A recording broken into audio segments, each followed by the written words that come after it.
ರಾಜ್ಯಸಭಾ ಚುನಾವಣೆಯಲ್ಲಿ ಅಡ್ಡ ಮತದಾನ ವಿಚಾರ ಇಂದು ಜೆಡಿಎಸ್ನೊಳಗೆ ಅಸಮಾಧಾನವನ್ನು ಎಬ್ಬಿಸಿದ್ದು, ಕುಮಾರಸ್ವಾಮಿ ಫಾರ್ ಸಿಎಂ ಎಂಬ ಫೇಸ್ಬುಕ್ ಪೇಜ್ನಲ್ಲಿ ಕೋಲಾರ ಶಾಸಕ ಕೆ ಶ್ರೀನಿವಾಸ್ ಗೌಡ, ಗುಬ್ಬಿ ಶಾಸಕ ಎಸ್ಆರ್ ಶ್ರೀನಿವಾಸ್ ಅವರ ಕೈಲಾಸ ಸಮಾರಾಧನೆಯ ಕಾರ್ಡ್ ಪೋಸ್ಟ್ ಮಾಡಿದ ಬೆನ್ನಲ್ಲೇ ಮಾಜಿ ಸಿಎಂ ಕುಮಾರಸ್ವಾಮಿ ಅವರ ಕೈಲಾಸ ಸಮಾರಾಧನೆಯ ಕಾರ್ಡ್ ಸಾಮಾಜಿಕ ಜಾಲತಾಣಗಳಲ್ಲಿ ಶೇರ್ ಮಾಡಲಾಗಿದೆ. ಕೋಲಾರ ಶಾಸಕ ಕೆ ಶ್ರೀನಿವಾಸ್ ಗೌಡ ಹಾಗೂ ಗುಬ್ಬಿ ಕ್ಷೇತ್ರದ ಶಾಸಕ ಎಸ್ಆರ್ ಶ್ರೀನಿವಾಸ್ ಅವರು ದುಡ್ಡಿಗಾಗಿ ಜೆಡಿಎಸ್ ಪಕ್ಷ ಹಾಗೂ ಕಾರ್ಯಕರ್ತರಿಗೆ ಮೋಸ ಮಾಡಿದ್ದಾರೆ, ವೋಟ್ ಹಾಕಿದ ಮತದಾರರ ಪಾಲಿಗೆ ತೀರಿಕೊಂಡಿದ್ದಾರೆ ಎಂದು ಕುಮಾರಸ್ವಾಮಿ ಫಾರ್ ಸಿಎಂ ಎಂಬ ಫೇಸ್ಬುಕ್ ಪೇಜ್ನಲ್ಲಿ ಆಕ್ರೋಶ ವ್ಯಕ್ತಪಡಿಸಲಾಗಿತ್ತು. ಶಾಸಕರಿಬ್ಬರ ಹೆಸರಿನಲ್ಲಿ ಕೈಲಾಸ ಸಮಾರಾಧನೆಯ ಚಿತ್ರ ತಯಾರಿಸಿರುವುದರ ವಿರುದ್ಧ ತೀವ್ರ ಆಕ್ಷೇಪ ಸೃಷ್ಟಿಯಾಗಿತ್ತು.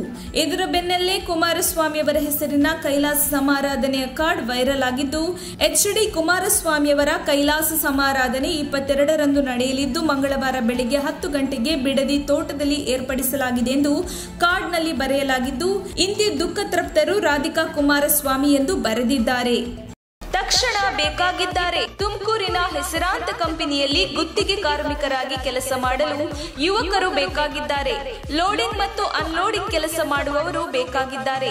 ವಿದ್ಯಾರ್ಹತೆ ಎಸ್ಎಸ್ಎಲ್ಸಿ ಪಿಯುಸಿ. ನೇರ ಸಂದರ್ಶನ ಇರುತ್ತದೆ. ಇಎಸ್ಐ ಮತ್ತು ಪಿಎಫ್ ಸೌಲಭ್ಯ ಕೂಡ ಇರುತ್ತದೆ. ಆಸಕ್ತರು ಕೂಡಲೇ ಸಂಪರ್ಕಿಸಿ. ನವೀನ್ ಜಿಎಲ್. Mobile number 9743103968.